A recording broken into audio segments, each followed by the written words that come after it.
경제와 정의를 다 잡는 KBS 홍사훈 기자. 경제 정보를 이렇게 재미있게 알려드리는 프로그램은 홍사훈의 경제쇼 플러스뿐입니다. 네, 주말 홍사훈의 경제쇼 플러스 시작하겠습니다. 최근 원달러 환율이 고공행진 계속하고 있습니다. 그러면서 이 환율 방어하느라고 외환 보유고가 줄고 있다는 뉴스도 좀 많이 들으셨을 겁니다. 뭐 1997년 IMF 외환위기 떠올리는 분들 요즘 많습니다. 뭐 혹시 그때 같은 이런 재앙적인 그런 외환위기가 다시 오는 거 아닌가, 뭐 이런 분들도 우려하는 분들도 많이 계시고요. 그때와 지금 어떤 점이 닮았고 또 다른 점은 무엇인지 오늘 좀 자세히 살펴보겠습니다. 최백은 건국대 경제학과 교수 나오셨습니다. 안녕하세요. 네, 안녕하세요. 그리고 경제쇼 플러스의 질문 요정 오윤혜 씨 나오셨습니다. 안녕하세요. 네, 안녕하세요. 오윤혜입니다. 요새 맹활약 하시던데. 그래요? 감사합니다. 활약이 너무 커서 네. 요즘 뭐 TV에는 안 나오고 있는데 유튜브 좋아하시나 보네. 요새는 유튜브가 대세잖아. 감사합니다. 또 교수님의 특급 칭찬 기분 좋아집니다. 하여튼 뭐 오늘도 질문 요정 활약을 좀 기대하면서 네. 오윤혜 씨 질문 나오면은 최백운 교수께서 꼼짝 못 하시더라고요. 아니 질문할 틈을 안 주세요. 그래서 질문을 미리 사전에 막기 위해서. 그러니까요. 네. 자, 최 교수님. 예. 요즘 달러가 하여튼 워낙 강세잖아요. 뭐 나홀로 강세다 그래서 뭐 슈퍼달러, 킹달러 이런 말까지 나오는데 일단 먼저 달러 강세 언제까지 갈 것 같습니까? 이게 원인으로 볼 때는요. 예. 우리가 중간에 이제 기복은 있겠지만은 예. 원인으로 볼 때는요. 저는 이게 당분간은 단기적으로는 굉장히 오래 갈 수가 있고요. 오래 갈 수 있다고 이렇게 보는데 이제 그 이유가요. 우리가 결국은 지금 이제 이 달러 강세가 금리 인상이거든요. 연준의 빠른 금리 인상이 가장 중요한 이유거든요. 그것의 더 근본적인 이유는 인플레이션이잖아요. 물가가 굉장히 많이 오르다 보니까 금리 안 올릴 수밖에 없다 보니까 그런데 인플레이션의 원인은 뭡니까? 인플레이션의 근본적인 원인은 전쟁이라고요. 우크라이나 전쟁이잖아요. 전쟁이거든요. 그러니까 사실 우리나라 환율이 올해 들어와서 한 10% 정도 상승했는데 그 대부분이 사실은 우크라이나 전쟁 이후에 올라간 거예요. 1월 달부터 그 전까지는 거의 뭐 변화가 없었어요. 변화가 없었다가 올라간 거거든요. 이제 그런 점에서 그 인플레이션이 얼마나 이제 지속될 거냐. 여기에 대한 인플레이션의 이제 성격에 대해서 우리가 어떻게 이해하냐에 따라서 그 판단을 할 수가 있는 것이고요. 제가 지난 수요일 날 홍사훈 경제쇼 나와가지고 그때 이제 시간 부족해서 다 얘기 못한 것 중에 지금 이제 우리가 그 세계가 경제가 블록화돼 가고 있잖아요. 경제 블록화돼 가고 있는데 이걸 이제 흔히 모여서 지경학적인 파편화다 뭐 이런 표현을 쓰는 사람들도 있어요. 지경학적 파편화. 우리가 흔히 지정학적인 리스크라는 표현을 많이들 들어보셨죠. 지정학적이라는 것은 지리하고 정치를 이렇게 연계시켜 가지고 해석하는 거잖아요. 그런데 이제 그것이 이제 경제적인 측면 속에서 가는 거죠. 그래서 지경학. 지경학이라고 하죠. 근데 이제 이것이 이제 경제 블록의 이제 그러니까 분열을 얘기하는 거거든요. 경제 블록의 지경학이라는 게 지금 블록 경제. 그러니까 우리가 지난 그러니까는 우크라이나 침공 이전까지만 하더라도 뭐 사실 그러니까 그 이전도 이미 그 조짐은 보였지만은 중국과 미국과의 무역 전쟁이라든가 이런 것 때문에 조짐은 보였지만은 본격화되기 시작하는 것은 우크라이나 침공 이후에 이 문제가 확 부상되고 있는데 이걸 지경학이나 지정학이라고 비유하시는 분들은 이런 거예요. 그러니까 흔히 우리가 지정학에서 얘기할 때 그런 얘기하잖아요. 유라시아 대륙하고 그다음에 해양 태평양 이런 쪽하고 지각판이 다르잖아요. 지각판이라니까요. 그랬을 때 그러니까 해양 세력하고 대륙 세력하고 뭐 이런 얘기들 얘기하고 있잖아요. 지정학 얘기할 때요. 그러면 이제 우리가 흔히 볼 때 이 유라시아 대륙 쪽은 러시아나 중국은 미국하고는 체제라든가 이런 것이 문화익이 굉장히 다른 나라잖아요. 다른 나라잖아요. 소위 말해서 권위주의 체제 내지는 뭐 국가주의 뭐 이런 성격이 좀 강한 이미지를 갖고 있는 나라잖아요. 그런데 이런 지정학적인 분명히 이념도 다르고 많은 부분이 다름에도 불구하고 지난 그러니까 한 30년 동안은 이게 잘 그래도 어떻게 문제 없이 돌아갔던 거예요. 그런데 이 지각판이 저도 이쪽엔 전문가는 아니지만은 지각판이 이게 그러니까는 문제를 일으킬 때 보게 되면 그 지각 지각판과 지각 사이에 단층이라는 게 있지 않습니까? 예, 예. 단층이 갑자기 그러니까 이동을 할 때 이게 위로 이동하든 어쨌든 간에 옆으로 이동하든 간에 이동할 때 우리가 흔히 지진 같은 걸 얘기하잖아요. 예, 예. 그 단층선이요. 예, 예. 그러니까 그 단층선에 사실 우리나라 같은 나라가 있는 건데 어떻게 예. 보면요. 한반도도. 아, 우리나라가 단층선에 있다. 그렇죠. 예. 사실 뭐 중국이 유라시아하고 이쪽 그렇지. 그러니까 태평양 예, 예, 이쪽에 예. 있으니까요. 그런데 이 단층선이 그러니까는 활성화가 안 된 거죠. 단층이요. 30년 동안. 지난 30년 동안에요. 그게 소위 말해서 WTO 체제에서 다 이렇게 운영된 거예요. 세계화 속에서 경제가 통합됐던 거죠. 전 세계가요. 근데 경제 블록이라는 건 뭐냐면은 거칠게 표현하면요. 80년대로 돌아가는 거예요. 과거에 소련이 해체되기 전에 소련 경제권하고 서방 경제권은 완전히 분리돼 있었잖아요. 따로따로 먹고 살았잖아요. 그렇죠? 그렇지. 예. 그런 시절로 돌아가는 거예요. 일종의 보게 되면요. 그렇죠? 끼리끼리 따로따로. 그 당시는 저기 저 오윤혜님이 저기 몇 년생인지 제가 모르겠지만은 80년대생입니다. 그러니까 80년대까지만 하더라도 소련일뿐만 아니라 동굴아파에 있는 그 유럽 국가들, 소위 동구 사회주 국가들을 하고 소련하고 그게 하나의 경제권을 형성을 해가지고 자기들끼리 주로 경제 교류를 했죠. 그러니까 오늘날은 근데 그게 아니라 전 세계가 다 그냥 하고 있잖아요. 그게 이제 소위 말해서 세계화되면서 WTO 체제가 만들어지면서 그렇게 된 거란 말이에요. 그런데 이제 이게 이제 그러니까는 옛날로 일종의 돌아가는 경제 블록을 지금 그러니까 러시아하고 중국을 배제하고 지금 만들겠다는 거 아닙니까? 미국이요. 지금 미국이 얘기하는 게 그런 거 아니에요, 지금요. 네? 그걸 고립시키고 배제시키고 따로 공급망을 구축하자. 이런 얘기가 최근에 뭐 프렌드 쇼링이라든가 지난주 수요일 날 얘기한 것도 그런 개념이잖아요. 옐런이 와가지고 한 얘기도요. 그러면 이제 그랬을 때 그걸 30년 전으로 돌아가자는 얘기는 과거 그러니까 우리가 흔히 80대 그 당시로 가는데 그 30년 동안에 무슨 일이 있었는가 한번 생각해 보자 이거예요. 굉장히 많은 세계화가 많은 불평등도 야기하고 했다고 하지만은 그래도 경제 성장도 만들어내고 많은 빈곤 인구도 축소시키고 중국을 비롯해 가지고요. 중국인들을 비해서 많은 빈곤 인구도 축소시키고 이런 얘기를 한단 말이에요. 생산성도 증가시키고 경제를 통합시켜 가지고 규모의 경제도 활성화하고 막 이런 얘기를 한단 말이에요. 장점으로요. 근데 그거를 역으로 생각해 보게 되면은 굉장히 많은 그러니까 생산성도 감소할 수 있고 경제 성장률도 둔화되는데 IMF라든가 WTO에서요. WTO에서 무슨 얘기냐면은 이 경제 블록화가 진행되게 되면은 세계 경제 성장률이 5% 이상 줄어든다고 그래요. 그런 보고서가 나왔습니다. 그러니까 그럴 것 같아요. 이게 줄어들 수밖에 없죠. 그렇지. 그리고 예를 들어서 애플 같은 경우 아이폰 만드는데 아이폰 5를 기준으로 이렇게 그 컨설팅 회사에서 조사했는데 전 세계 6개 대륙에서 43개 국가에서 부품을 수입해다가 그걸 만든다고 합니다. 거기 그렇게 많은 나라들이 관련돼 있대요. 43개국이요. 43개 나라가 아이폰을 만드는데 다 분업화돼 있다라 이거지. 그렇죠. 뭐 안테나는 어디서 만들고 배터리는 어디서 만들고. 이게 그러니까 부품들이 그러니까요. 근데 이거를 만약에 그러니까는 뭐 미국에서 혼자 만든다면은 이게 그러니까 한 $800에 팔렸는데 $2,000가 되더라 이거예요. 당연히 그렇겠지.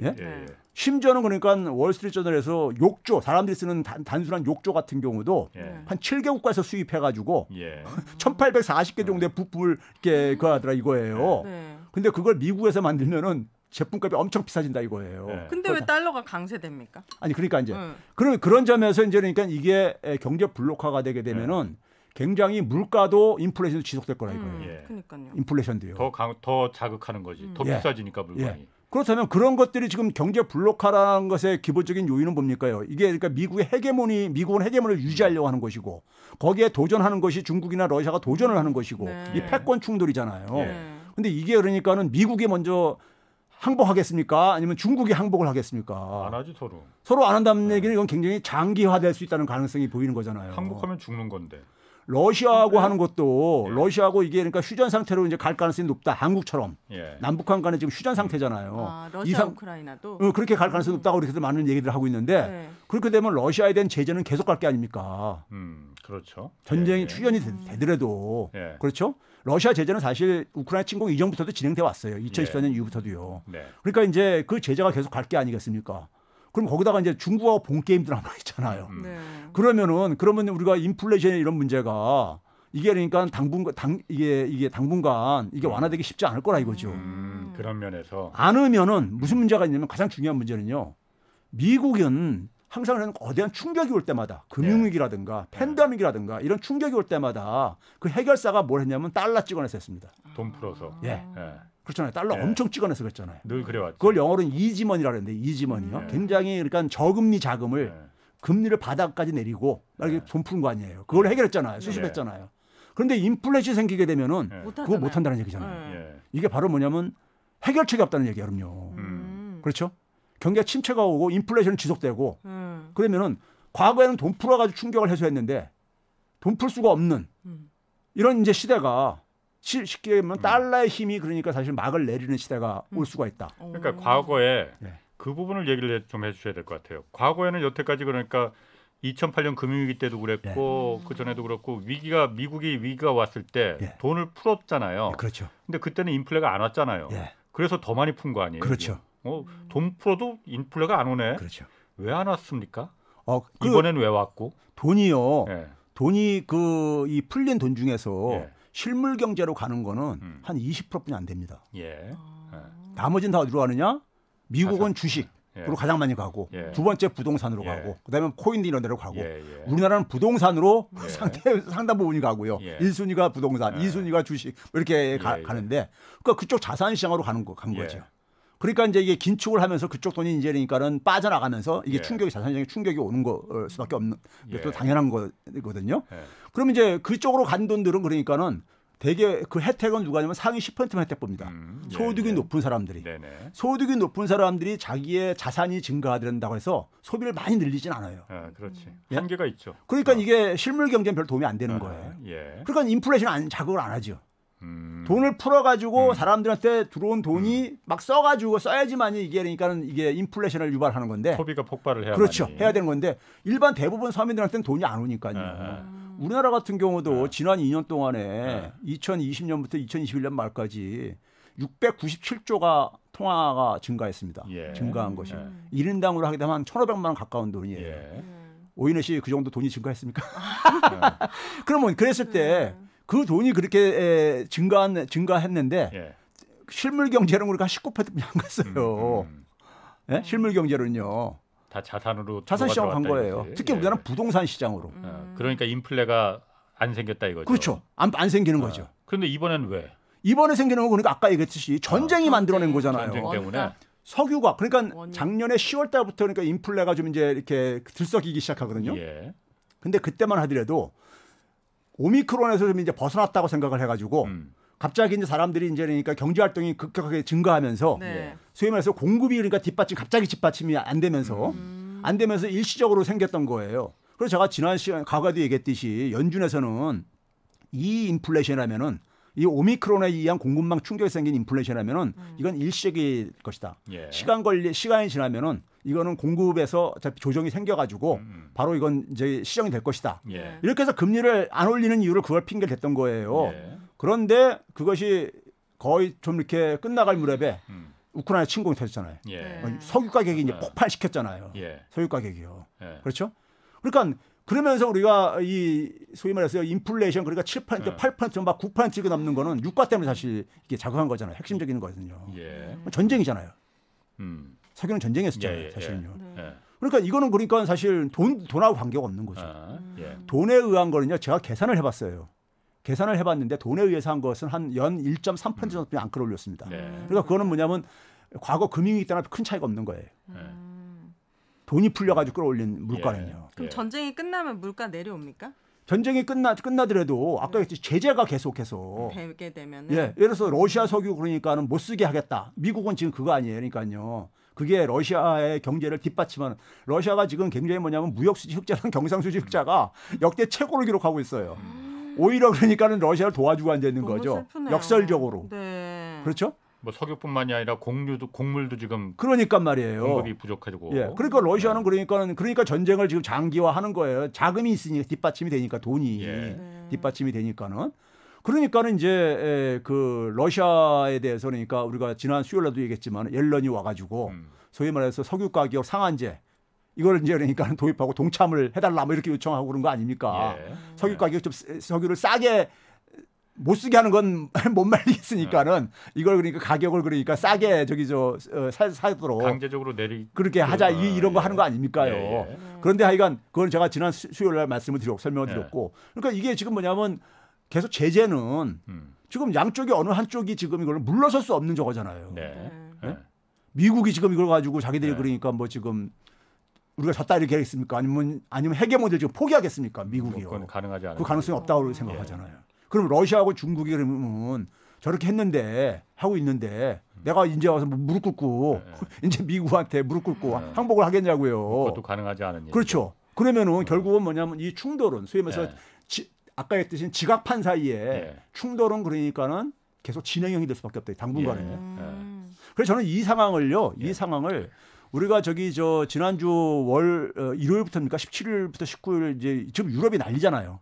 폭염 때문에 난리잖아요. 막 지금 50도 막 가깝게 해야 되는데 그러니까. 제가 볼 때는 거의 그러니까 이 건식 사우나실 들어가 있는 이런 느낌일 것 같아요. 건식 사우나실. 우리처럼 습도는 안 높다 하더라도요. 근데 그 상황 속에서 지금 뭐 산불이 막 나고 난리잖아 지금 비상사태 지금 벌어지고 유럽은요. 그래서 긴급하게 열린 게 기후변화 회담을 40개국이 모여가지고 독일에서 열렸잖아요. 그때 거기에서 안토니오 구테우스라고 유엔 사무총장이 그 얘기가 화제가 되고 있는데 뭐냐면 지금 세계는 선택을 해야 된다. 뭘 하냐면 컬렉티브 액션 그러니까 집단적으로 당장 행동으로 옮기든지 아니면은 or 컬렉티브 슈어사이드 집단적으로 자살을 길을 선택할 것인지. 무서운데. 이 얘기를 했어요. 그러니까 그 얘기가 뭐냐면 지금 기후변화 문제가 이렇게 지금 기후변화 때문에 이런 지금 우리가 상황을 지금 겪고 있다 이거야. 그런데 뭐냐면 전부 다들 지금 그러니까는 이거에 대해서 경각심이 별로 없다 이거예요. 그러니까요. 그러니까 이거는 우리가 누구 탓을 하지 말고 모두가 함께 다 움직여가지고 이걸 그러니까는 동참을 해야 되는데 그런 걸 안 하고 앉아 있고 그러면 결국은 뭐냐면 다 같이 죽자는 얘기다. 이걸 갈림길에 있다는 표현인데 지금 그러니까 경제도 그런 상황이에요. 경제도 그러니까 뭐냐면 서로가 패권을 추구하는 국가들 간에 충돌하면서 지각판이 지금 충돌을 하고 있는 거란 말이에요. 충돌을 하고 있는데 그 세계 경제의 구원투수가 누구였냐면 달러 자금이었단 말이에요. 값싼 달러. 그게 이제 역할을 못하게 됐다. 그렇죠. 그런 의미를 갖고 있다는 얘기예요. 지금 이게요. 그러면 상당히 세계 경제를 그래서 저는 장기 침체가 저거 당분간은 불가피할 거다. 그러니까 금융위기 이후 때는 그러니까는 달러 풀어가지고 어쨌든 경기를 다시 이 부양시켰단 말이에요. 그리고 팬데믹 이후에도 결국 달러 풀어가지고 수습을 했고 막았고요. 국가에서 재정도 막 투입하고 돈 풀어가지고요. 근데 지금은 돈 풀 수가 없는 상황에 내몰리고 있다 이거죠.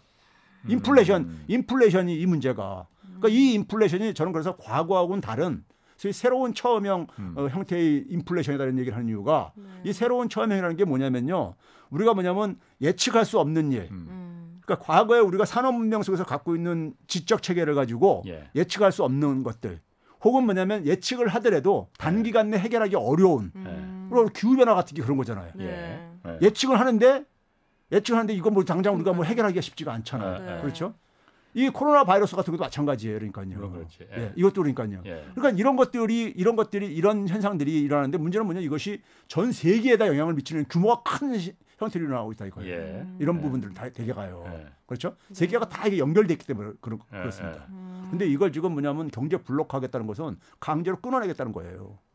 그럼 이 경제 충격이 우리가 상상하는 이상으로 올 거라 이겁니다. 그럼 우리나라 같은 경우도 우리나라에 지금 그러니까는 외환위기 뭐 이런 얘기들이 회자가 되는 이유가 지금 그거 아닙니까? 환율이 지금 굉장히 빠르게 폭등을 하고 있는. 수요일 날 잠깐 언급했지만은 우리나라 환율이 지난 20년 이상 동안에 1,100원에서 1,200원 사이에서 되게 유지가 돼 왔어요. 유지가 돼 왔는데 이게 그러니까는 1,200원 돌파, 1,300원 돌파. 근데 빠른 속도로 그것도 6월 달 이후에 그러니까 굉장히 빠른 속도로 가고 있단 말이에요. 그러니까는 이게 빠르게 올라가는 상황 속에서 결국 뭐냐면 외환 보유가 줄어들고 외환 보유가 줄어들 뿐만 아니라 무역 적자가 이렇게 빠르게 지금 무역 적자로 전환되고 있는데 무역 적자의 주요 요인을 보게 되면요. 대중 무역 적자. 그게 뭐예요? 중국. 우리나라가 외환위기 전에요. 무역 적자에서 만성적인 무역 적자 국가였었는데 그 만성적인 무역 적자의 주 요인이 뭐냐면 대일 무역 적자입니다. 일본에 대한 무역 적자예요. 우리나라는 일본에 대해서 강화도 조약 이후에 한 번도 무역 흑자를 기록한 적이 없는 나라예요. 일본에 대해서는 지금까지도. 그런데 그거를 커버한 것이 외환위기 이후에 중국으로부터의 무역 흑자예요. 커버한 게. 그래서 우리가 무역 흑자로 전환이 가능했던 거예요. 그러니까 중국에서 무역 흑자를 빼게 되면은 우리나라 지난 20년 중에서 절반은 무역 적자로 됩니다. 그런데 최근에 지난 더군다나 5월 달부터 중국에 대해서 무역 적자로 전환했어요. 우리한테 가장 많이 흑자를 주는 나라가. 무슨 일이 있었나요? 그러니까 수출이 급속해서 줄어들고 있고 수입은 안 줄어들어. 그 구조가 좀 달라지긴 했어요. 중국하고 우리나라가 중국에 주로 팔아서 이득을 받던 게 중간재였는데 예. 사실 중국이 예전의 중국은 아니거든요. 지금. 그러니까 중간재 자급화를 예. 우리가 얘기를 하죠. 예. 얘기를 하는데 중간재 자급화가 진행된 거는 굉장히 오래됐습니다. 금융위기 이후에 굉장히 빠르게 진행이 되어 왔어요. 예. 진행이 되어 왔는데도 불구하고 금융위기 이후에 대중무역 수출이 우리나라 수출이 적게는 25에서 많을 때 27%까지 갔습니다. 예. 그래서 한 25% 정도에서 이렇게 유지가 되어 왔어요. 근데 최근에 22%로 뚝 떨어졌어요. 갑자기요. 네. 왜 그렇죠? 네? 갑자기 이게 윤석열 정부 들어와가지고 예. 떨어졌단 말이에요. 외교 실패입니까? 그러니까 이제 이게 이제 결국은 그다음에 이제 러시아에 대해서 우리가 무역 적자 국가예요. 러시아에서 많이 자원 같은 걸 많이 우리가 수입하는 나라다 보니까요. 그런데 교역량이 그렇게 크지 않잖아요. 아, 러시아가 그래도 우리가 저기 저 10대 저기 저 이 안에 들어 그래서 전쟁 나기 전에는요. 러시아가요. 예. 독일보다 우리 더 많았었어요. 네. 예. 근데 적자인데 적자폭이 더 커지고 있어요. 예. 그러니까 적자를 많이 만들어내는 대표적인 나라가 묘하게 중국과 러시아다 이거예요. 최근에 가는 상황이. 그러네요. 예? 근데 그 더 이어가시기 전에 그게 우리나라가 근본적으로 지난 3달간 지금 무역 적자가 4달간인가요? 연속적으로 적자가 나는 게 수출도 물론 좀 약간 좀 증가량이 좀 줄어든 건 있어요. 그렇다고 수출량이 줄어든 건 아니고 그렇지만은 석유값 워낙 올라가고 환율 올라가니까는 수입이 워낙 많아지니까는 그것 때문에 좀 적자가 난 거 아니에요? 그 러시아나 중국 여기에 그야말로 기인한 게 아니고. 자, 제가 그래서 5월달 전과 4월 정확하게 4월 전으로 이렇게 좀 나눠서 봐야 되는데 작년 12월 달부터 그러니까는 적자가 좀 이제 이렇게 그 나타나기 시작했었어요. 무역 적자가. 근데 그 당시에는 1월 달, 그다음에 이제 2월 달 건너뛰고 이제 3월 달 이렇게 갈 때 보게 되면요. 석유가 영향을 미쳤어요. 석유가 이제 그러니까 그때는. 근데 이제 뭐 석유가 아주 그냥 아주 폭발적으로 올라가지 않는 이상에는 뭐 120달러, 130달러 막 넘어가지 않는 이상에는요. 석유는 수입해 가지고 우리가 정제를 해서 팔기 때문에 그렇지. 최근에 우리나라가 수출이요. 수출이 그러니까는 6월 달에 그러니까는 갑자기 뚝 떨어지고 5월 달까지는 그래도 퍼센테이지로는 두 자릿수가 유지됐던 이유가 석유 제품이 받쳐준 겁니다. 석유 제품이. 그러니까 뭐냐면 수입한 석유 가격이 올라가니까는 그걸 정제해서 파는 석유 제품도 가격이 올라간 거예요. 그러니까 양으로 볼 때는 근데 많이 줄어들기 시작했습니다. 줄어든 거예요. 그러니까 이제 그 작년 연말부터 그러니까 진행된 것 중에서 연초까지는 석유가 분명히 그 역할을 했어요. 무역 적자에서요. 그런데 그 부분이 5월 달 이후에 중국과 러시아가 아니 러시아는 이제 3월 달 이후부터요. 전쟁이 난 이후부터요. 그다음에 중국은 그러니까 5월 달 이후에 적자로 전환됐다 이겁니다. 그렇지. 중국은 뭐 석유하고도 관계 없잖아요, 사실은요. 중국하고 무역 수지 적자가 났다는 건 사실 매우 중요한 지금 그러니까요. 시점이거든요. 지금. 그런데 이 상황 속에서 우리가 중국과의 관계를 그러니까 미국이 지금 그러니까 중국과의 지금 그러니까 본 게임을 지금 남겨두고 있잖아요. 시작도 안 했군요. 그렇죠. 네. 아직. 근데 지금 그 얘기가 좀 너무 길어지는데 사실 지금 그 외환위기 가능성 이 부분 좀 얘기를 해야 되는데 이걸 이제 지금은 그러니까 우리가 이렇게 상황이 악화되는 게 기저에 인플레이션이 있다 이거예요. 근데 외환위기 당시에는 우리가 흔히 인플레이션율을 얘기할 때 올해 이제 그러니까 6월달에 6%를 지금 얘기를 할 때 98년도 외환위기의 최고라고 얘기를 하잖아요. 근데 외환위기 이후에 그러니까 한 9%까지 올라갔었습니다. 인플레이션율이 그러니까요, 막 그때는요. 그런데 워낙 오래돼서 다 잊어버렸어요. 외환위기 이전에 90년대는요. 평균 인플레이션이 한 5% 됐었어요. 그때는? 그때도 높았네요. 그러면. 높았었어요. 그때는요. 워낙. 우리나라가 이 물가가 2% 이내에서 관리되기 시작한 것이 2000년대 이후예요. 2000년 이후부터 이게 이제 저물가 시대가 이제 도래한 겁니다. 그러니까 5% 정도 되다가 갑자기 9%가 쭉 올라간 건데 이거는 뭐냐면은 잠깐 이렇게 올라갑니다. 이게 뭐냐면은 외환위기 터지면서 환율이 우리나라가 800원대에 이렇게 있다가 1,900원을 돌파하고 있었습니다. 진짜 그런 적 있어요? 97년도 12월 달에. 2,500원 이렇게도 갔었는데. 그래요? 저기 1,900원. 종가로 이렇게 갈 때는 한 1,900원까지 갔었어요. 그러니까 그 당시에 그러니까는 뭐 저기 그 달러를 많이 확보했던 사람 엄청나게 돈 벌고 그랬었어요. 그러니까 그 당시에 금리도요 막 24%막 이렇게 올라. 그런 때도 있었어. 그래가지고 돈 있는 사람들은 이대로 뭐 좋다고 돈 있는 사람들은 막 이런 말도 돌고 그랬었어요. 시중에요. 근데 이제 그건 환율이 이렇게 폭등을 하면서 폭등을 하면서 생긴 인플레이션이었어요. 예. 5% 했던 게 9%로 가까이 간 거는. 그렇죠? 네. 환율이 환율이 올라가게 되면 수입 물가가 폭등하는 거니까. 예, 그렇죠? 예. 근데 이제 뭐냐면은 그 외환위기가 진정되면서 예. 1998년도 연말 정도 되게 되면요. 다시 외환위기 전으로 돌아갑니다. 5% 정도 돌아가요. 예. 환율이 1,200원으로 떨어지면서요. 떨어지고. 예. 네. 우리나라 이제 그러니까 IMF에서 구제금융 받아가지고 예. 이게 외환위기가 좀 진정이 되고 그러면서 그러면서 이제 수출도 증가하고 환율이 크게 올라갔으니까요. 그러니까 800원대에 있던 게 1,100원대로 이렇게 올라가 버렸으니까 예. 1,200원까지 올라갔으니까 예. 수출이 잘 됐죠. 예. 네. 특히 대기업들 신났죠. 그 당시에. 예. 그래가지고 이게 그러니까 진정이 된 거예요. 예. 그러니까 그 당시에 인플레이션은 외환위기의 결과인 거고 예. 지금은 뭐냐면 위기의 촉발자가 인플레이션이에요. 겁니다. 아, 전후가 바뀌었네. 네, 바뀌었죠. 예. 상황이 다른 게 바로 예. 그 얘기라는 예. 얘기예요. 촉발제. 예. 예? 지금은 촉발제죠. 인플레이션이요. 아니 촉발제라고 하는 건 외환위기가 온다는 거예요, 그러면은? 그러니까 지금 이렇게 됐을 예. 때 우리가 지금 얘기한 게 뭐냐면 인플레이션이 생기면서 예. 그러면서 세계 경제가 긴축을 하게 되고 예. 긴축을 하면서 거기서 자산 가격도 떨어지게 되고 예. 그다음에 뭐냐면 경기 침체도 일어나고 그리고 이제 무역 수지도 적자로 빠지고 외환 보유고 감소하고 환율이 폭등하고 이런 상황이 지금 이루어지는 거잖아요. 예. 너무 무서워요. 그러면은 이 구조가 순환 구조가 출발점이 그러니까 인플레이션이고 인플레이션의 원인이 예. 아까 얘기했듯이 그러니까 지금 패권의 충돌이라면은 예. 이게 해결이 안 되면 원인이 해결돼야 될 게 아닙니까? 예. 그러니까 외환위기 때는 그러니까 환율이 진정이 되었기 때문에 인플레이션이 진정이 됐다 이거예요. 원인이 해결됐기 때문에. 예. 근데 원인이 해결 안 되면은 아까 얘기했듯이 이게 계속 악순환고리를 만들 수 있지 않냐 이거예요. 그럼 고래 싸움에 새우등 터지는 거 아닙니까? 그렇죠. 아니 그게 그런데 우리나라만 그런 게 아니잖아요. 지금 달러만이 강세고 예. 지난 그 수요일에도 말씀하셨지만은 예. 물론 예. 유로화나 엔화는 우리하고 좀 차이는 있어요. 예. 그리고 우리는 선제적으로 금리를 지금 이런 상황이 올까봐 선제적 금리를 올리고 긴축에 미리 들어가는데 이 환율이 원화 가치가 이렇게 떨어진 거고 예.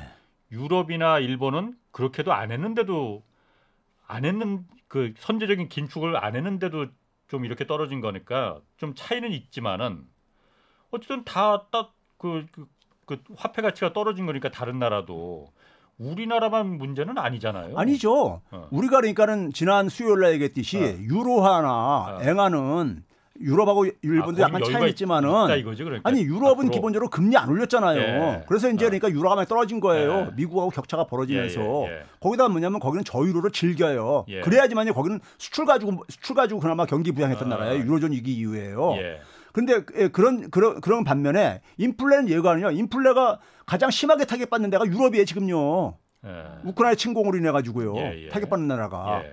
근데 이제 우리나라 같은 경우는 이제 뭐냐면은 이 인플레가 저는 이제 시작이라고 보는 이유가 뭐냐면은 환율이 그러니까 환율 요인이 지금 추가되고 있다 이거예요. 그러니까 우리가 흔히 말해서 석유 가격에 대해서 정부가 유류세 내려주고 뭐 이렇게 했음에도 불구하고 소비자들이 별로 체감이 안 되고 그랬던 이유 중에 한 가지가 네. 환율이 올라갔기 때문에 그거거든요. 아 그래요. 그러니까 그래서 저기 세금 부분을 빼주더라도 수입하는 때 그러니까 우리가 이 달러로 사와야 되는데 네. 달러 가격이 원화 가격으로 이게 달러 가격이 올라가게 되면은 네. 그 가격을 낮추기가 힘들잖아요. 그러니까요. 예. 떨어뜨리는데 예. 그럼 환율이 만약에 계속해서 올라간다면 인플레도 그러니까 상대적으로 억제하기가 쉽지 않을 거라 이거예요. 당연히 그렇죠. 예. 그러면은 인플레 억제하기 힘들면 그만큼 금리도 그러니까 더 인상 압력이 크다는 얘기고요. 예. 그런 점에서 경제에 부담을 주고 자산 시장에도 굉장히 부담을 줄 수밖에 없고 예. 그러다 보니까 부동산 시장도 굉장히 부정적으로 보는 이게 길어지는 이유가 예. 네. 그런 이제 우리 사회 속에서 이 악순환고리가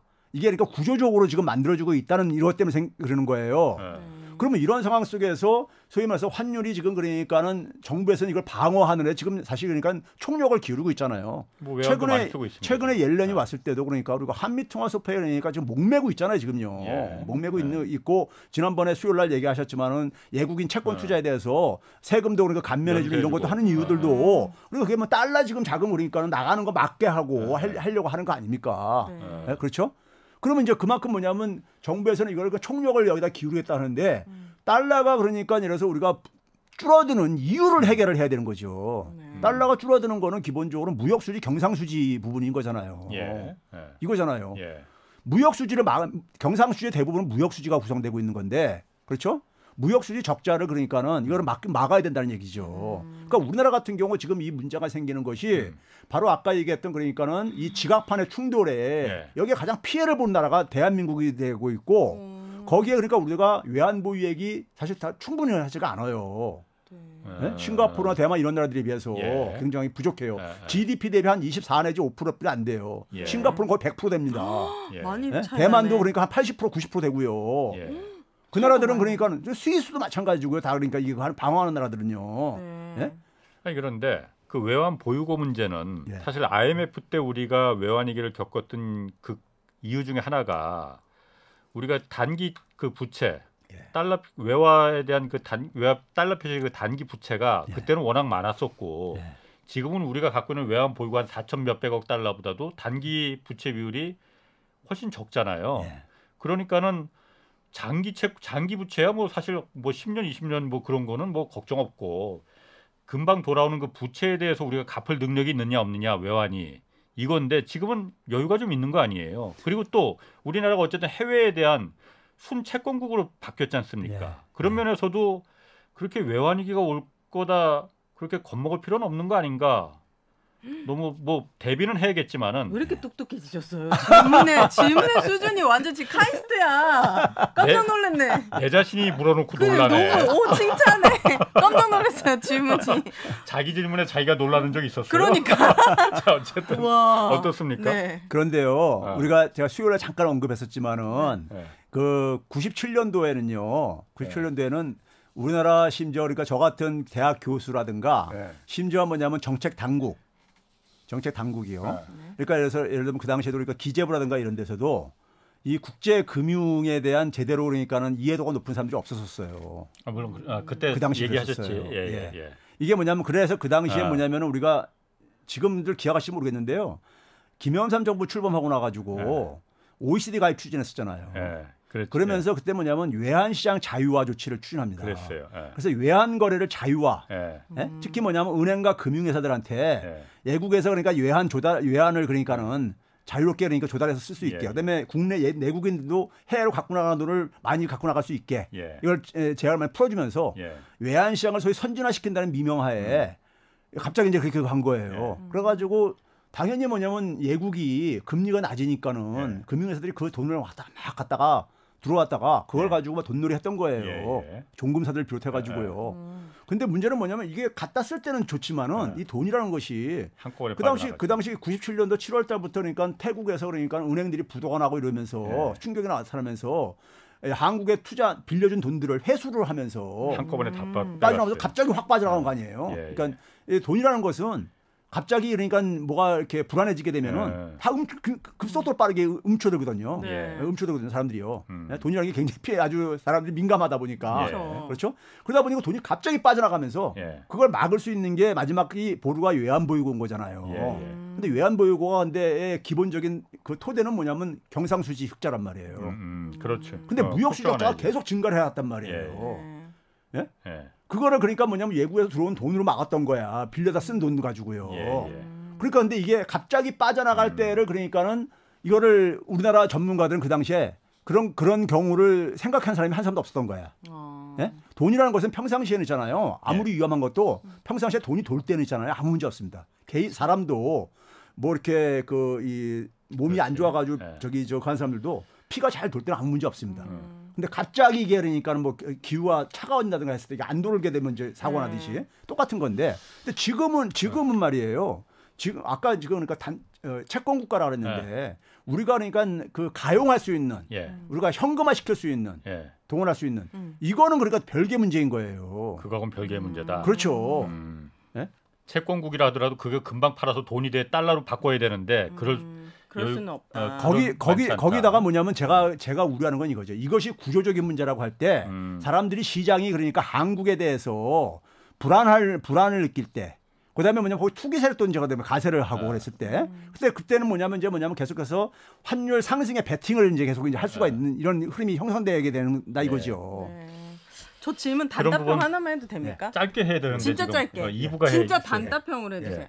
패권 국가들의 싸움이 안 일어날 가능성은 없는지, 그리고 만약에 일어난다면 중국과 미국 중에 어느 나라가 이겼을 때 우리나라한테 유리한지.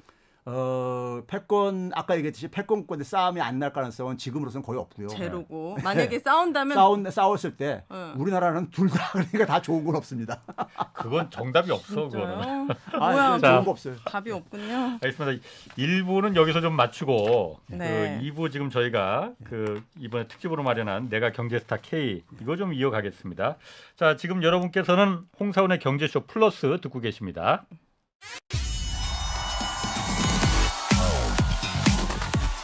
대한민국 경제 오디션 내가 경제스타 K. 여러분, 경제가 어려워서 힘드시죠? 그래서 준비했습니다. 대한민국 경제 오디션 내가 경제스타 K.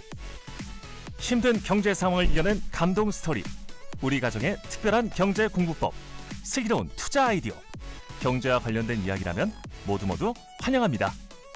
총 상금 6천만 원을 준비했습니다. 여러분의 많은 참여 기다립니다.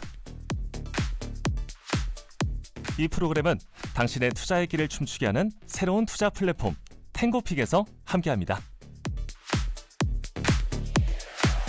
네, 매주 이 시간 특별기획 대한민국 경제 오디션 내가 경제스타 K 마련하고 있는데요. 그 보내주신 나만의 경제 스토리 소개하고 있습니다. 네. 보내주신 사연들 지금 차곡차곡 쌓이고 있는데 오늘 3편 좀 소개하겠습니다. 먼저 우리 가족을 살린 고마운 식물이란 주제 제목의 장미영님 사연 오윤혜 씨가 먼저 좀 소개해 주시죠. 네.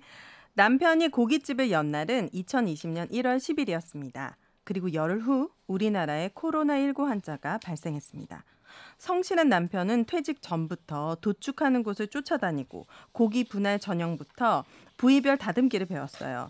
퇴직 후에는 고깃집에서 1년 넘게 일을 하면서 숯 다루는 법부터 손님의 주문과 불만에 대처하는 법까지 익혔죠. 하지만 무심한 하늘은 남편의 노력을 외면했고 10개월 뒤 가게 문을 닫았습니다. 남편의 퇴직금은 보증금과 시설비로 다 사라졌고 임대료와 재료비, 유지비를 메꾸기 위해 집을 담보로 잡힌 상태였습니다. 결국 살던 집을 내놓았어요. 집을 팔아 전세로 옮기고 빚을 갚을 심사였죠. 문제는 화단이었습니다. 식물 가꾸기가 취미라서 여러 식물을 키웠는데 모두 가져갈 수가 없겠더라고요. 고민 끝에 친한 꽃집에 전화하니 사장님께서 가져가겠다고 하더군요. 그런데 이게 웬일입니까? 제가 키운 식물을 본 사장님이 이 귀한 식물을 팔지 왜 그냥 주냐고 하시는 거예요. 이걸 사는 사람이 있습니까? 라고 했더니 요즘 식테크도 모르냐라고 하셨습니다. 식테크란 식물과 재테크의 합성어로 식물을 분양해서 수익을 내는 거였어요. 그래봤자 뭐 푼돈이겠지 했는데 꽃집 사장님은 이파리에 노랗게 무늬가 들어간 몬스테라를 200만 원에 사겠다고 하셨어요. 남편에게 얘기하니 바로 식테크를 검색하더군요. 그랬더니 흰색이 섞인 몬스테라 알보, 노란색이 섞인 옐로우 몬스테라처럼 무늬가 있는 희귀한 관엽식물은 잎 한 장에 수백만 원이 넘었습니다. 그 순간 살 길이 보이더군요. 그때부터 천장에 거는 행잉 식물부터 관엽 식물까지 500개가 넘는 식물을 키우기 시작했습니다. 집에 식물을 이고지는 격이었지만 아이들은 SNS에 열심히 홍보글 올리고 남편은 유통업의 특기를 살려가지고 식물의 유통 구조를 공부하더니 하회, 식물, 판매장을 비롯한 여러 식물 시장의 판매를 담당하고 있습니다. 얼마를 벌기에 온 가족이 나섰냐고요? 일정하지는 않지만 월 평균 500만 원은 넘게 벌고 있습니다. 올가을 우리는 또 한 번의 이사를 계획하고 있습니다. 전원주택으로 옮겨서 더 많은 식물을 키우려고 해요. 사실 코로나로 힘들지 않은 집이 어디 있겠어요? 제 얘기는 모래알처럼 평범한 사연이지만 그래도 혹시 아나요? 제 얘기가 끝없는 터널을 걷는 이에게 한 줄기 빛이 될지요. 두서없는 글이었지만 누군가에게 도움이 되길 바라며 경제 오디션을 지원해봅니다. 야, 그런데 아니 대단하네요. 식물이 몇백만 원 하는 것도 그러니까 있어요? 잎 한 장 한 장에 몇백만 원. 저도 이걸 집에서 난 닦고 해야겠네. 지금 백날 이거 1시간 동안 얘기해도 10배를 버네 이거가. 최 교수님 좀 어떻게 들으셨어요? 식물 키우세요 집에서? 아주 저희 어머님이 굉장히 식물을 키우는 걸 좋아했었는데 어머니가 작년에 돌아가시고 네. 그러고 나서는 어머니가 키우면 제가 키우면은 이렇게 죽어가고 그쵸. 어머니가 키우면 다시 살아나고 맞아요. 이것도 능력인 거예요. 이분의 능력. 알겠습니다. 그런데 난 식물이 그렇게 몇백만 원씩 하는 건 그 식물이 또 키우다가 죽기도 잘 죽잖아요. 또 그래도 잘 키우면 또 엄청 멋있게 잘 자랍니다. 그러니까 이게 세상이 바뀌고 있는 거예요. 그러니까요. 예. 이런 것들이 돈이 되는 그러니까 세상. 저희 세대 홍 기자님이랑 저희 세대 같은 경우는 이런 거를 사실 이렇게 즐길 그런 여유가 없었잖아요. 네. 그러다 보니까는 이런 게 그러니까 사람들한테 이렇게 수요가 이렇게 있는지도 모르고 있었던 것이죠. 세상이 변했는데. 그러네요. 변하고 있습니다. 자, 그러면은 이번에 사연 또 하나 좀 소개해드리겠습니다. 울산광역시에서 마흔을 앞둔 직장인 가장께서 보내주신 사연인데 이번에는 목소리 좋은 제가 한번 읽어보겠습니다. 네.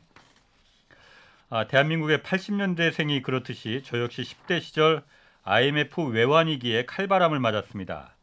상고 졸업 후에 은행에 입사해서 지점장까지 지내신 아버지는 희망퇴직으로 받은 돈을 사업에 쓰셨고 사업은 실패했고 그래서 집은 경매로 넘어갔습니다. 근데 한 번 찾아온 불행은 끈질기게 붙어있더군요. 어렵게 대학을 졸업하고 취업하고 결혼하려고 했지만은 어머니께 맡겨놓은 돈은 아들을 납치했으니 돈을 보내라 이런 보이스피싱 한 통에 다 날아갔습니다. 5년간 죽을 둥 살 둥 모은 돈이 증발하자 모든 의욕이 사라졌습니다. 그런데 참 이상하죠. 마음이 텅 비자 객관적으로 제 상황을 보게 됐습니다. 저는 감정을 배제한 채 엑셀 프로그램 열어서 세로 방향에는 1년씩 더한 연도를 쓰고 가로 방향에는 수익, 지출, 잔액을 썼습니다.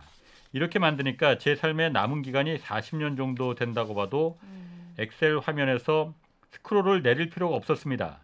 그래서 1년에 2천만 원씩 5년 동안 1억을 모은다는 매우 단순한 그런 계획이 나오더군요. 1억이라는 목표는 당시 울산의 아파트 가격을 기반으로 한 것이었습니다. 1억이라는 종잣돈만 있으면 나머지는 대출받아서 집을 살 수 있겠구나 이런 생각이 들었습니다. 그때부터 저는 부동산에 관한 각종 자료를 분석하기 시작했습니다. 화학공학을 전공한 공돌이라 기대 인플레이션이며 경기지수며 이렇게 공부할 것 투성이었지만은 몇 년간 데이터를 따라가다 보니까 주기적으로 반복되는 상승과 하강 곡선이 보이고 저만의 경제 기준이 섰습니다. 하늘도 제가 준비가 됐다고 이렇게 여긴 걸까요? 2017년에 아파트 청약에 당첨이 됐습니다. 당시 울산 부동산은 주택 과잉 공급과 조선업의 위기로 끝없이 하락했지만 저는 확신했습니다. 현재는 과거의 데이터를 토대로 나오는 거니까 미래도 이 흐름대로 갈 것이다. 다른 사람 말에 현혹되지 않고 정부의 정책 움직임에 일희일비하지 않고 저만의 경제 주기를 따른 그 결과는 결국 옳았습니다. 그때 산 집은 2배 이상 올랐고 사랑스러운 아내와 2 아이와 함께 있는 지금 저희 집은 너무나 따뜻합니다. 이런 사연 보내주셨습니다. 정말 이분 대단하네요. 보이스피싱으로 그렇게 되게 힘들 때 이런 지혜로운 생각을 하신다는 게. 주변에 그런데 그 보이스피싱 저만 해도 누가 당하나 이렇게 생각 의외로 많습니다. 그럼요. 젊은 분들도 다 당해요. 맞아요. 이 위기를 극복으로 정말 해내신 너무 지혜로운 분이었습니다. 이게 그 전화위복이 이런 케이스 아닌가 이런 생각도 들고 자신만의 경제 주기를 따른다는 게 사실 이게 어렵기도 하지만은 그걸 그대로 그 주기를 내가 만든 경제 주기를 따라간다 이것도 쉽지 않은 일인데 최 교수님 좀 어떻습니까? 어떻게 들으셨어요? 그러니까 이제 저런 분들이요. 저런 분들이 자기 나름대로 그러니까 우리가 흔히 말해서 경제적인 지식을 우리가 얻는다고 할 때 그게 본인이 그러니까 그것을 충분히 100% 이해를 해가지고 터득한 것이 아닌 경우들이 많아요. 그냥 그러니까 어떻게 표면적으로 그러니까 이해를 한 거라고 자기가 본인이 착각하는 경우들이 많은데 저런 분들은요 전공자는 아니라 하더라도 그러니까 이제 그 실생활 속에서 어떤 하나의 그 데이터들을 가지고 자기가 이제 그것을 이제 그러니까 이렇게 체험을 하는 거죠.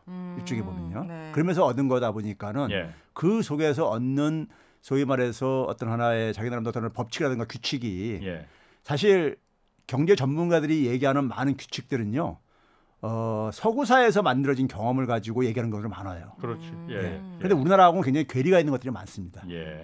근데 이제 저런 분들은 그러니까는 그런 경제적인 지식은 없다 하더라도 전문적인 지식 훈련은 없었어도 자기 나름대로 그러니까는 몇 년 동안에 그걸 쭉 꾸준히 관찰을 하면서 내린 결론이기 때문에 훨씬 더 그러니까는 설득력이 있을 수가 있죠. 충분히요. 저만 해도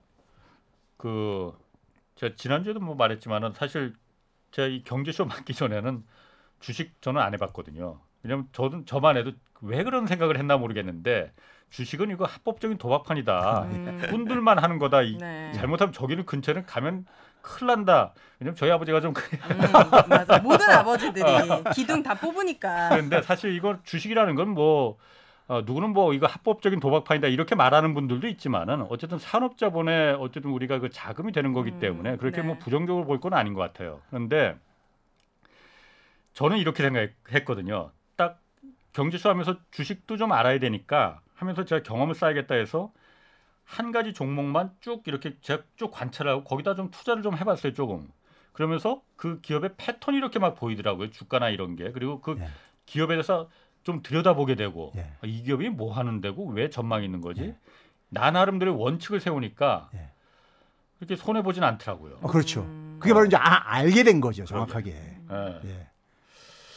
그리고 이분이 보니까는 10대 때 IMF 외환위기 맞았다고 하셨잖아요. 대충 이제 나이가 그렇죠. 어느 정도 이제 80년대생이요. 80년대생이니까 사실 그때 당시에 이분 뭐 아버님도 정리해고 뭐 당하셨다고 그러죠. 워낙 많았잖아요. 정리해고. 그렇죠. 그런 위기가 앞으로는 안 왔으면 좋겠는데요. 오늘 교수님 말씀 쭉 들으니까 너무 그 경기 침체부터 올 가능성 좀 있어요. 지금 너무 경기 무서워가지고. 침체가 곧 뭐 온다고 하니 경기 침체는 지금 뭐 거의 확실시 되고 있고요. 되고 있는데 문제는 뭐냐면은 이 불안감으로 발전하지 않도록 이걸 하는 게 이게 정부의 역할이거든요. 근데 정부가 가려면 그 원인을 사실 그러니까는 해결하려고 접근을 해야 되거든요.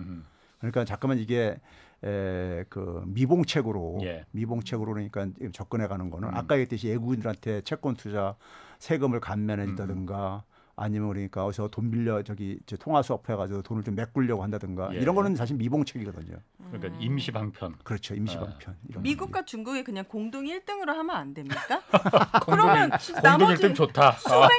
수백 국가들이 행복할 수 있는데. 그러니까 바로 그거예요. 사이좋게 그냥 바로 공동 그거예요. 1등. 우리 다 바로 그냥 그거예요. 공동 1등 해주겠다. 아까 그 안토니아 구테우스 총장이 얘기한 것처럼. 이게 사실 그러니까 모두가 그러니까 같이 협력을 하면 되는 건데. 근데 욕심을 부리는 사람이 있어요. 진짜 바이든 좀 만나주세요. 그러다 보니까 인기가 지금 바닥으로 지금. 너무 민폐예요. 알겠습니다. 자 마지막으로 한 편 좀 더 소개해드리겠는데 이 사연은 최백은 교수님이 하기에는 좀 안 맞는 것 같아요. 최백은 교수님은 탈락. 오희대 씨가 아시죠? 10대 사장님 이야기입니다. 엄마 나 큰일 났어. 여름방학 스케줄이 아주 대박이야. 어떡해 친구 알바라도 얼른 구해보렴. 안녕하세요. 저는 넷땡땡 스토어에서 액세서리 쇼핑몰을 운영하는 김나리입니다. 얼마 전에 제 유튜브가 추천 영상에 떴는지 갑자기 주문량이 엄청 늘었거든요. 쇼핑몰을 작년에 열었습니다. 원래 액세서리를 좋아하는데 비즈 팔찌를 한번 만들었더니 엄마가 이쁘다고 팔아보라고 하더라고요. 엄마는 천연비누 만들어서 스토어에 팔고 계세요. 학교 다니면 못할 텐데 코로나로 온라인 수업 중이기 때문에 시간이 많거든요. 그래서 용돈 모아둔 거 39만 원으로 재료랑 포장지 사고 스티커도 주문하고 얼떨결에 학생이지만 사장이 됐답니다. 그런데 어떻게 알고 주문이 들어오는지 너무나 신기했습니다. 처음 주문한 손님은 저 같은 학생이었습니다.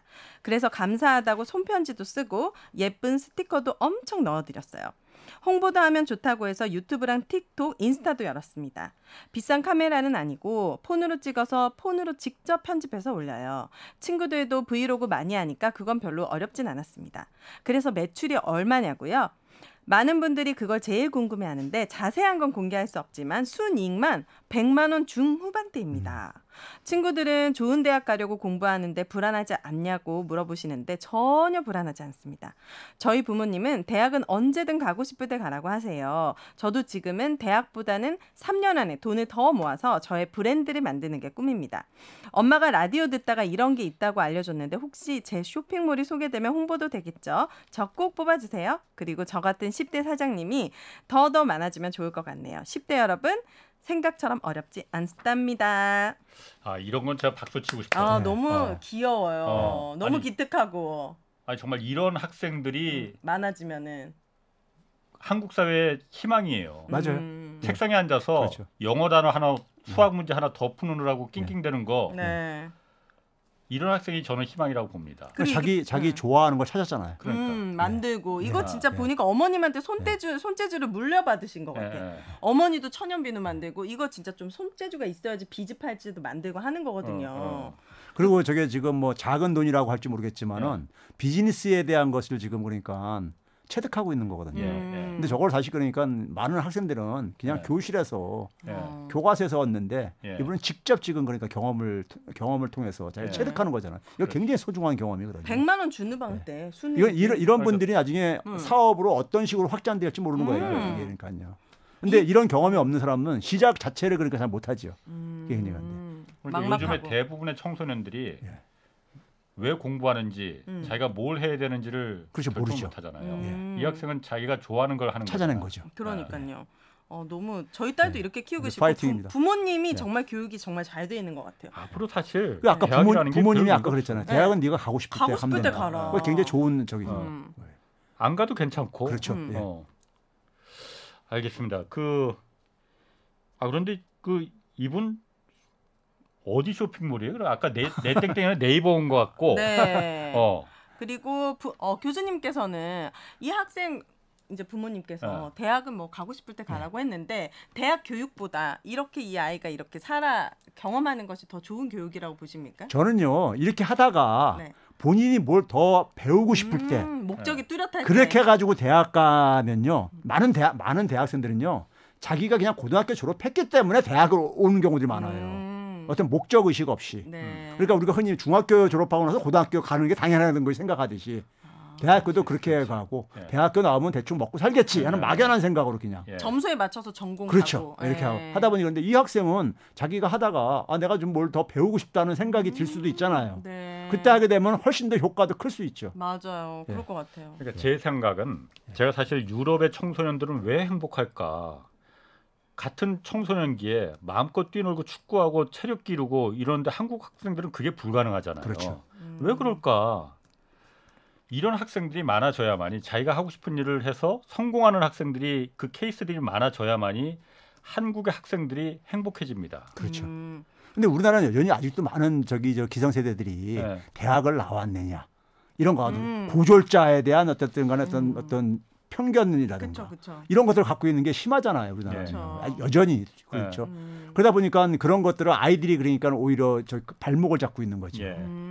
제가 10대 때만 하더라도 경제관념이란 것 자체가 없었거든요. 집에서 그냥 용돈 받아 쓰고 그리고 요즘 가장 아쉬운 것이 금융 수업 같은 게 좀 중학생이나 고등학생들이 좀 필요할 것 같은데 아예 그런 게 없이 그냥 딱 사회에 나와버리니까 집값이 이렇게 비싸다고? 근데 월급은 이만큼밖에 안 된다고? 하다 보니까 더 현실 감각이 떨어지는 것 같아요. 그게 이제 그러니까는 중고등학교 때부터 일찍 하면 좋지만은 저는 그래서 이게 남성들 같은 경우는 군대 가 있는 동안에도 그러니까 우리가 무슨 뭐 그냥 뭐 이렇게 뭐 안보 교육 이런 것도 하지만은 그보다도 이런 금융 교육 같은 것을 약간 이렇게 이수를 하게 이렇게 해가지고 그걸 학점으로도 그러니까 인정을 해주고 이렇게 해주게 되면은 자기가 복무 기간 동안에 좀 그러니까 학업이 그러니까 좀 연장되는 이건 나중에 지금 현재 대학생이 아니라 하더라도 나중에 들어가게 되면 그 학점을 그러니까 사용할 수도 있고 아니면 자기가 금융에 대한 지식도 그러니까 터득할 겸 약간 이렇게 좀